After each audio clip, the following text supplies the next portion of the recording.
And we're live. Great. Thanks, Victor. Hello, everyone. My name is Kenny Johnston. I'm on the product team here at GitLab. We are going to be presenting the kickoff call for the 11.10 release. This is the release that will come out on April 22nd, so next month. A reminder to everyone that we will go through each individual product manager's stages, walking through the new features that are in the milestone for this month.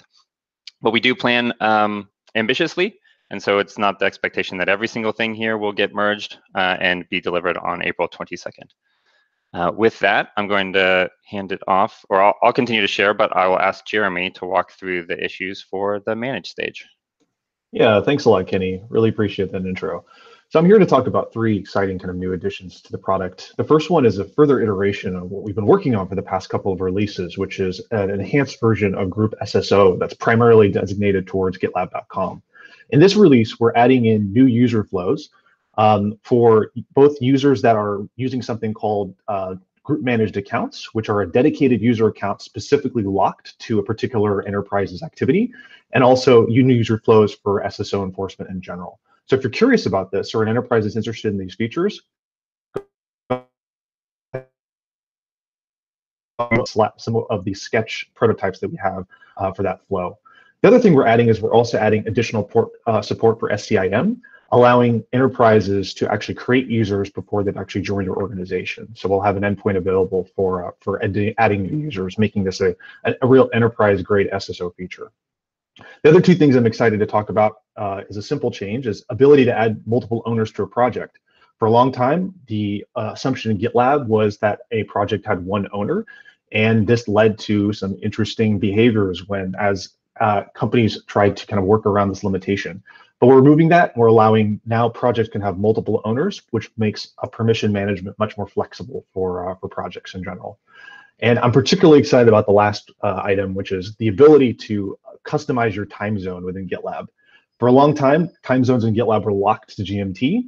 And now we're adding the ability to customize that at the user profile level to select your time zone, but also to allow to select the preference of whether you like to see times in 24 hours versus 12 versus 24 hours, and also see absolute times rather than relative times throughout the product. So particularly excited to see more flexible time preferences throughout the product and to see SSO continue to iterate and improve. But that's all for manage. Back to you, Kenny. Awesome. Thanks, Jeremy. Great to see the time zone conversation on the first day after our daylight savings time change here in the States. I'll move it on to Victor if you want to cover what's coming up in the plan stage. Thanks, Kenny. If you click on the first link, view Epic relationships in Epic, that's the issue that we started earlier from the last release, and we haven't finished it quite yet. So you can see from the screen, the third screen there, you can see where we're going to show roadmap views, we're going to show tree views right inside the Epic itself. So we're really excited to continue to work on that in this release and likely ship the tree view first. The second issue, again, is a hangover, and that is creating an Epic from the Epic itself. And so that makes it really easy if you are doing a work breakdown structure and you're continuing to scope out work and you just want to create an Epic there. You don't want to go back to the list view. You can just do it right in line there. And again, that's something we started last release, and we're going to continue it in this release. Key value labels is something brand new, and if you don't mind clicking on that, Kenny, there isn't a mock-up per se, but you can see the highlighted in red there. That's how we're going to take advantage of the space of titles. So within the label, there's a light label title, obviously, or the name of the label. And so what we're going to do is take advantage of that. So we're having something called key value. So the example you see there is if you have the word priority, :1, that could be the name of one label, and another label could be priority: :2. And the idea is for any given issue, merge request, or epic, you can only have one of these labels. So the key is the priority, and the value is 1, 2, 3, or 4. So essentially, it will be mutually exclusive, and these labels will be applied with some type of replacement logic, and we think it will solve many interesting use cases. So do take a look at that one. And then the last two issues I wanted to mention really quickly are some additional visual designs, things that we've started working on, and we're continuing to iterate. So issue list row design and related merge request design. If you want to click on both really quickly, Kenny, you can see in the issue list version, as you scroll down, you can see additional, sorry, not additional, you can see how it's been restyled. You can see in the issue list now you have a header, and then you have the labels all together there. You can see the title, just the different meta information has been grouped in different ways. And so designer Pedro worked on this a while back and had some really good results. I've been speaking with users and doing a little bit of research. The related list merge design, related merge requests in issue design is something that we've already released a milestone or two ago. And what we're doing in this particular issue is adding additional information. So right now, if you look at production data, you'll see just the title, and you'll see the icon on the left and the pipeline status on the right, but you won't see things like assignee and other information there. And so we're going to add that with this particular issue. All right, back to you, Kenny. Great, thanks, Victor. Yeah, I'm especially excited about the key value labels. I think that's a great use of an existing primitive. So on to James for covering what's going to come up in Create. Thanks, Kenny. I've got 3 new features that are particularly exciting to share with you on the Create front. The first is adding some new Git push options to create a merge request when you push from the command line. So it's quite common that you want to be able to just quickly commit to master, particularly for projects that you're a maintainer of and they're, I don't know, not your production application, but maybe some documentation or other things that you want to have really low barriers to contribute. But the problem with pushing directly to master is you could break the build. And so what we're doing is we're introducing a new Git push option to create the MR so that you can set it to merge when pipelines succeed. That'll be the second iteration. So with one push, you can commit, create a merge request, set it to merge when pipelines succeed, and then assuming you haven't broken the build, your merge request will merge, just like committing directly to master, but without the risks. The next feature to share with you is multiple discussion threads on merge request diff. So in a merge request where you're leaving code review feedback, at the moment you can only leave one comment or start one thread of discussion on a line in a merge request. And that's great most of the time because normally there's only one problem with a single line of code. But there's lots of situations where there might be sort of separate considerations being discussed in the single thread, and it's hard to track whether each one of those is being resolved. So for example, you might have written a regular expression which is incorrect and broken and doesn't do what you expect. And that might be one piece of feedback you leave on the line of code. But the second thing might be that this should actually be moved into a helper function in a different area of the application. And so that would be a separate thread that you'd want to discuss separate to resolving the accuracy of the regular expression. And so this will be a really nice improvement, particularly with batch reviews, where you can quickly scroll through and start a new discussion on a separate topic on a line of code that's already got some existing discussion that's on a different topic. And finally, the long-awaited improvement to merge requests, which is multiple assignees. Just like issues have multiple assignees, because often there's multiple people collaborating on an issue, there are also often multiple people collaborating on a merge request. For example, front-end and back-end engineers, UX designers, but also during the code review stage, it's typical to assign the reviewers and unassign yourself as the engineer during the review process to indicate that someone else is working on this and you're working on something else instead. And for large merge requests, there's often multiple reviewers reviewing it at the same time. So this will be a tremendous improvement. It's been very popular in the community, and we're looking forward to bringing it to GitLab. And then the last 2 improvements that we were working on in the previous releases, improvements to the way suggested changes works so that you can suggest changes to multiple lines, and improving the web terminal and the web IDE so that your changes are being mirrored into the runner environment. So yeah, some great, exciting changes coming to the Create side of GitLab. Thanks, Kenny. Yeah, awesome. Thanks, James. I know the product management team here is heavy users of the Git workflow, and I saw a lot of heavy nodding, excited about these features coming. So let's move on to Brendan. Brendan, let's talk about what's coming up new in Verify. Sure thing. Thanks, Kenny. And yes, I was one of those people nodding my head, but I'm even more excited for what we have planned in Verify this release. So first up is going to be a proof of concept for our Vault integration. So there's a lot that we want to do with Vault, and there's a few epics that you can follow. This one, this issue links to it. And that includes both integrating Vault as a first-class secrets management tool for GitLab CI/CD and verify stage, and then to be used by all the stages after it. This is because Vault really has kind of won the market in secrets management, and so we think that it's a great tool, and it has an open source version that a lot of our users use to manage secrets. And so this release will be doing a proof of concept of integrating it with the GitLab runner. And then we're also looking about how can we integrate it as a first-class citizen within GitLab, and then also migrate the secrets that GitLab uses outside of the verify stage into Vault, and maybe use Vault as the answer for all secrets within GitLab. You can find a couple videos, just a plug for GitLab Unfiltered. You can find a couple videos of our CEO, Sid, and also my team discussing that in more detail on the GitLab Unfiltered channel. Next, we're going to add a generic metrics report type. This is going to be a really valuable feature, I think, and one that is a small primitive that we're going to build a lot of the testing features we're going to be bringing directly into GitLab this year with. It's going to allow engineering teams to track any metric that they can measure that changes over time within the merge request. And so we'll add a merge request widget that has the generic metrics feature. We'll implement the open format for metrics tracing that's similar to the Prometheus format, and allow you to kind of track anything you want to manage. If that's timing, if that's performance, if that's memory usage, you'll be able to track all that over time. And then the long-awaited verify feature, to go along with the long-awaited configure feature, is the Windows container executor. So this is adding a new executor to the GitLab runner that's going to allow you to execute Windows containers on Windows systems.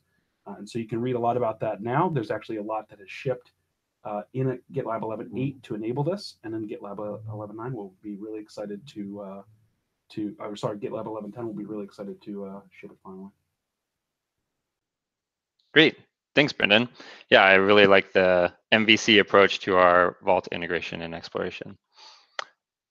Jason, would you like to tell us what's coming up in package? Sure.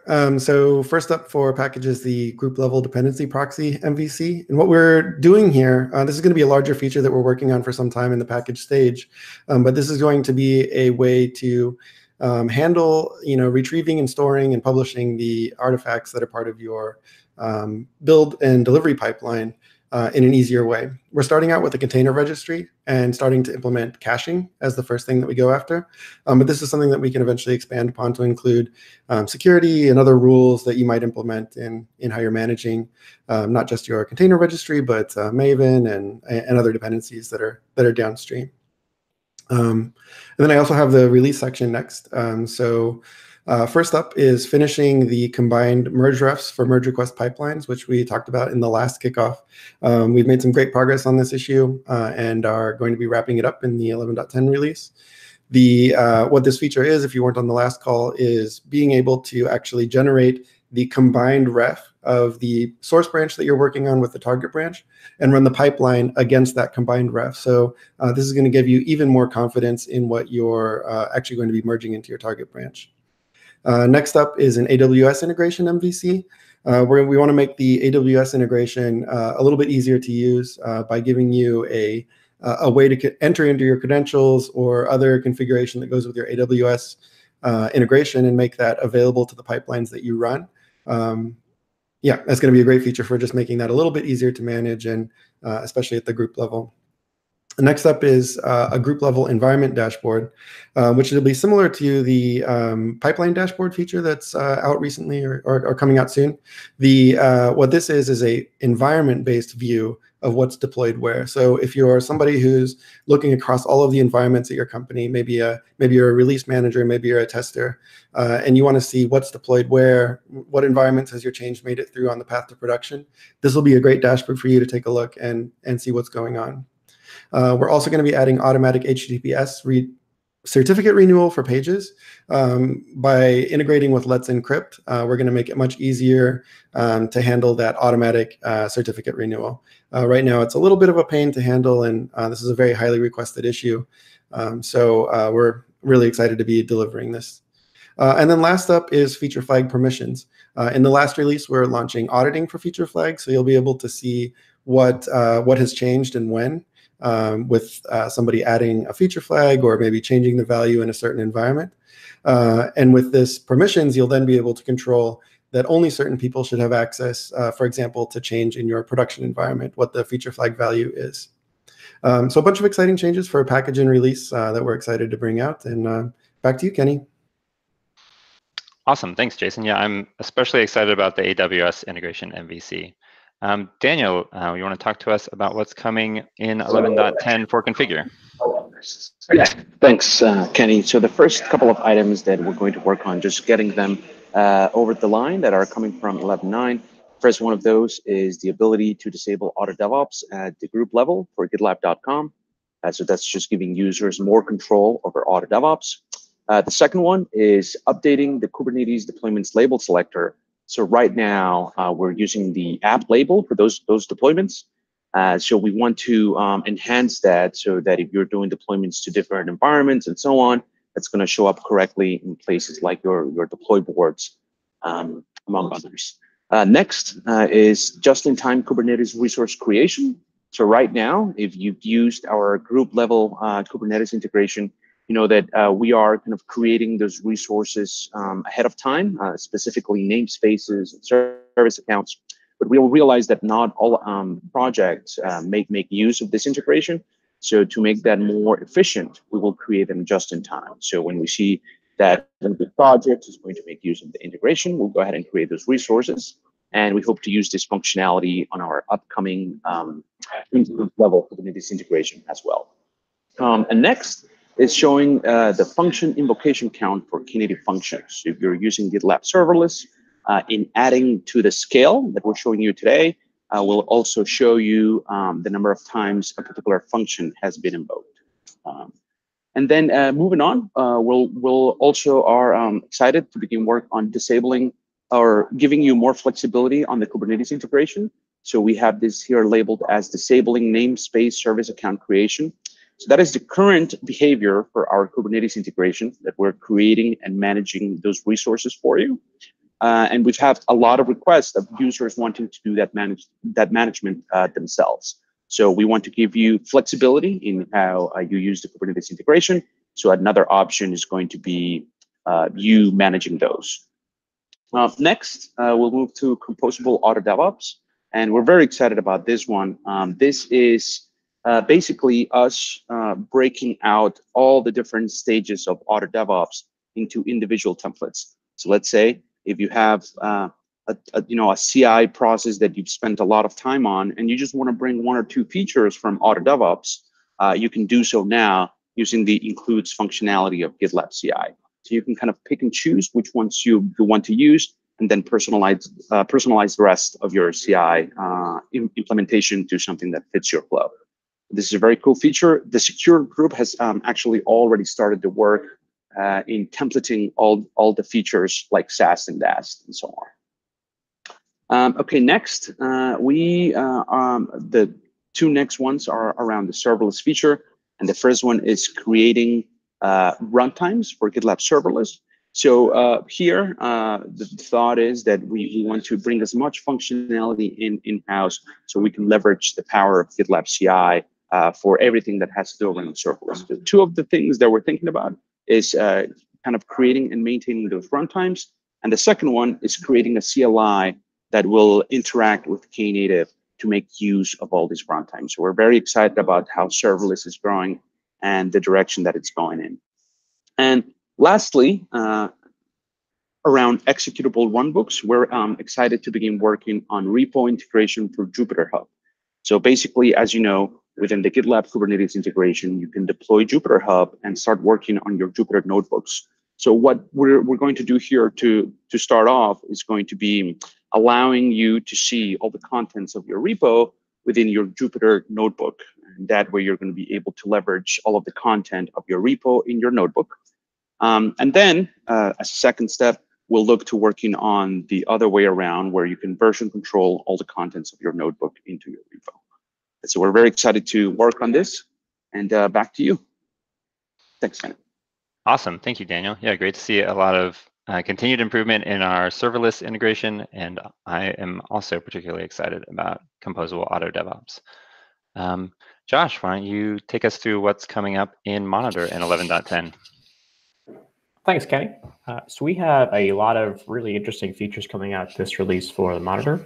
The first one is that we want to implement a Prometheus compatible endpoint within GitLab. GitLab has a lot of really interesting features and integration with Prometheus. For example, we can transparently connect to a Prometheus instance through the Kubernetes API without requiring the Prometheus instance to actually be exposed to the internet. This means you can have a GitLab server talk to a Kubernetes cluster, which then can reach behind and talk to the Prometheus instance and pull data and generate some reports and metrics.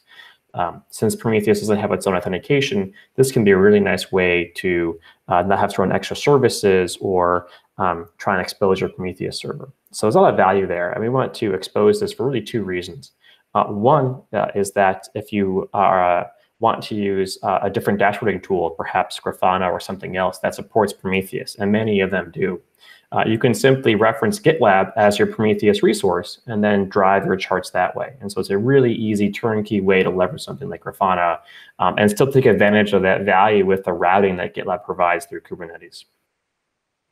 We also have some like variable substitution for things like CI environment slugs and things like that are also very interesting. But we also want to use this for our own internal usage as well. Right now we have a single endpoint that drives our charts. And we require sort of back-end and front-end collaboration to add new features like time windows.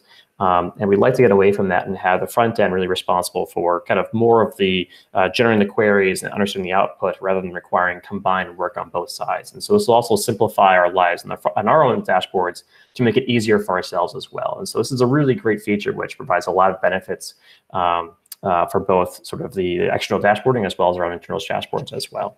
So excited for that one. We're also doing quite a lot to improve the GitLab instance metrics.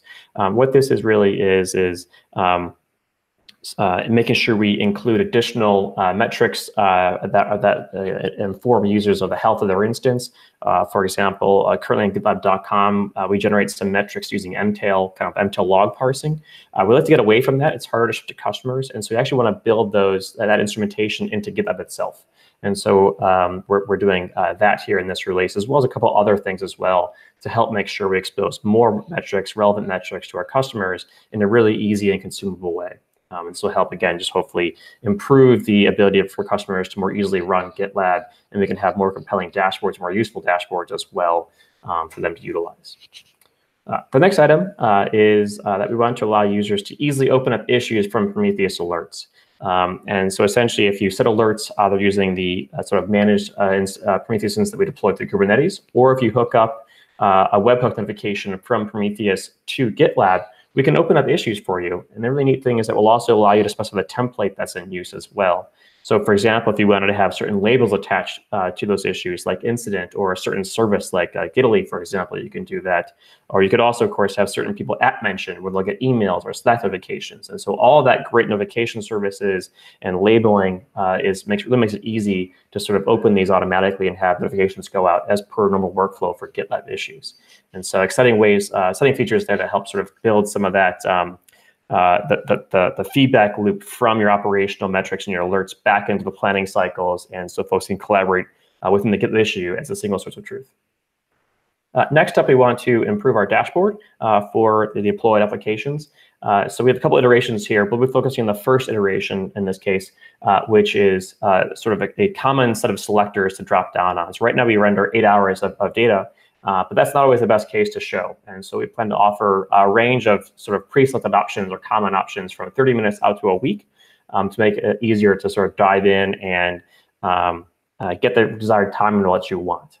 And going forward, next iterations will also allow more arbitrary selections of time periods, but this is a good first iteration to kind of help move the ball forward here for this MVC.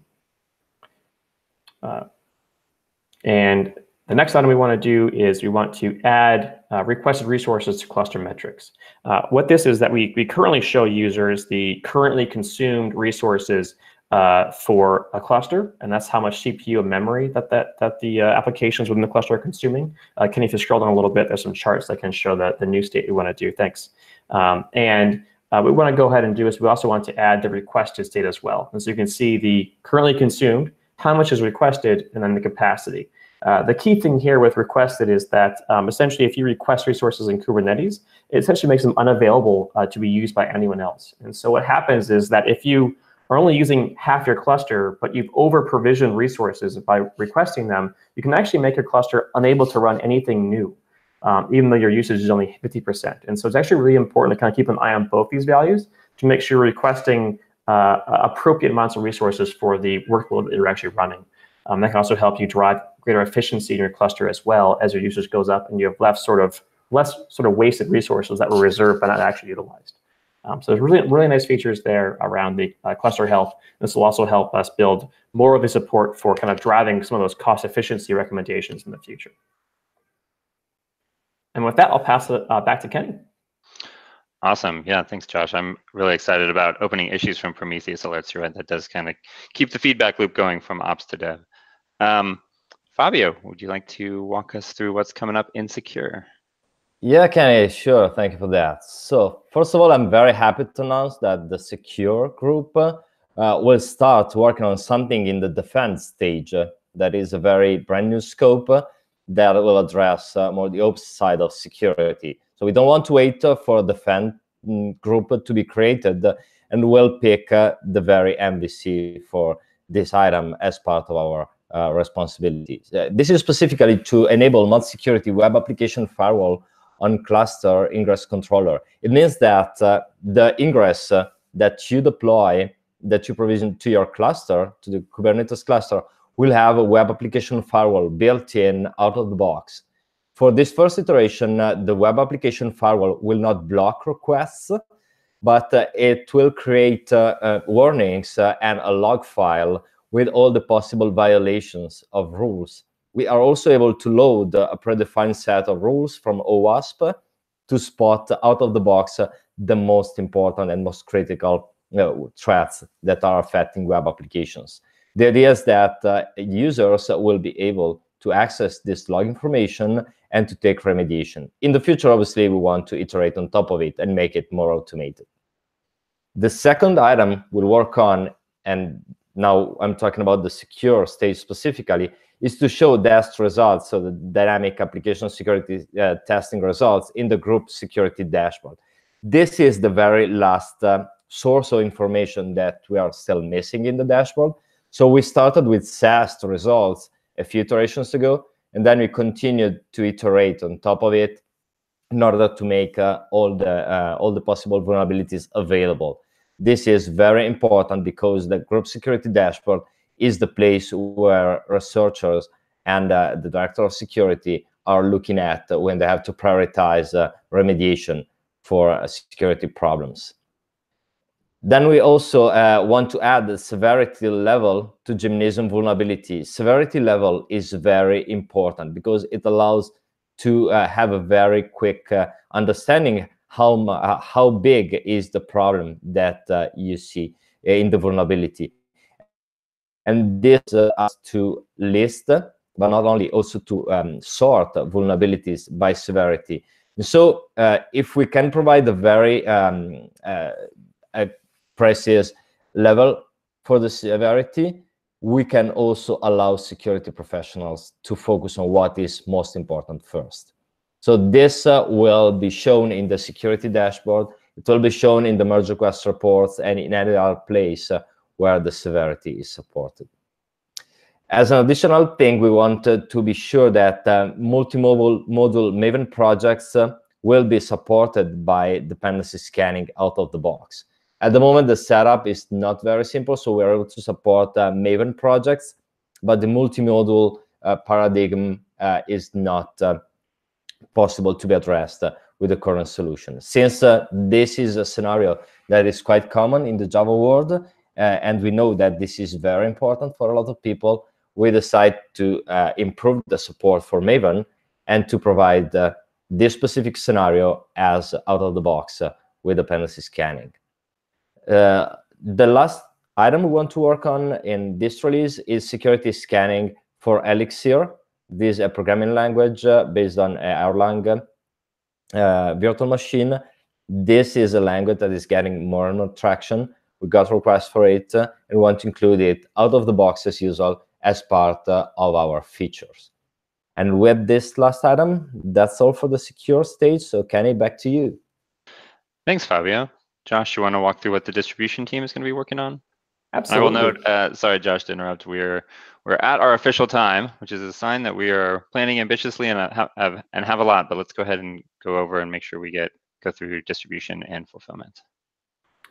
Yeah, I'll try to be efficient here with distribution. We have a lot of exciting features here as well. A lot of it, as far as kind of the new features we're working on, is around our GitLab Helm chart. And so we're going to go through and add, kind of really make sure we have more of the complete surface area of the GitLab product supported. And so namely geo support, Elasticsearch, as well as addressing an issue with the current charts, actually the current images and SSH mirroring.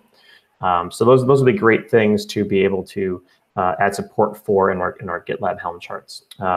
We're also going to be going through and working to devise and hopefully also update our WM package signing key.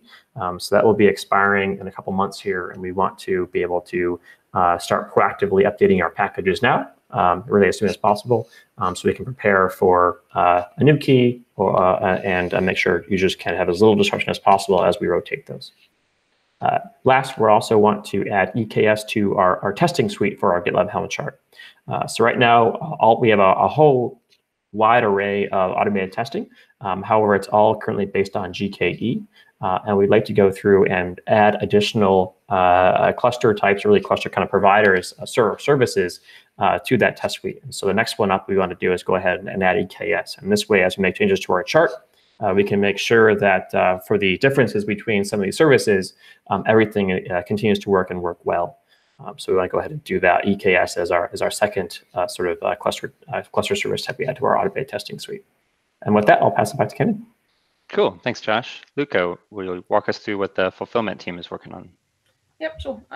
So I'm a fresh face in the product team at GitLab. I just moved over from the customer success department, so I'm really happy to be here as the product manager for fulfillment. I'll speed through this quickly because I know we're out of time. I wanted to quickly talk about something that we started work on last month. We're hoping to get done for 11.10. I'm really excited about this because it's going to greatly improve the experience for all of our users on .com. Previously, now users have a limited amount of CI runner minutes based on whichever plan you're using, and we're excited to add the ability for GitLab group and namespace owners to buy multiple packs of minutes before their included minutes expire, which means that users will be able to continue working uninterrupted. That's all from me. Thanks. Awesome. Thanks, Luca. It's a great addition. Great. So I think that is all of the items we had to review for the 11.10 kickoff. I will say we tried a new format this time to try to be more efficient, and we still ran out of time. So that is a signal that we continue to add more and more stuff to GitLab releases. And another reminder, I would just say that this is just a filter of what we release. And so stay tuned for the official release notes on April 22nd. I, for one, am excited about everything from improved Git workflows that we're adding to completing some more of the DevOps lifecycle with the Prometheus alerts turning into issues to composable auto DevOps. It's kind of the full suite. Super excited. I think we are clearly on the path to 11.10 being the best GitLab release ever. That's all, folks. We'll see you next month for the 11.11 kickoff. Thanks.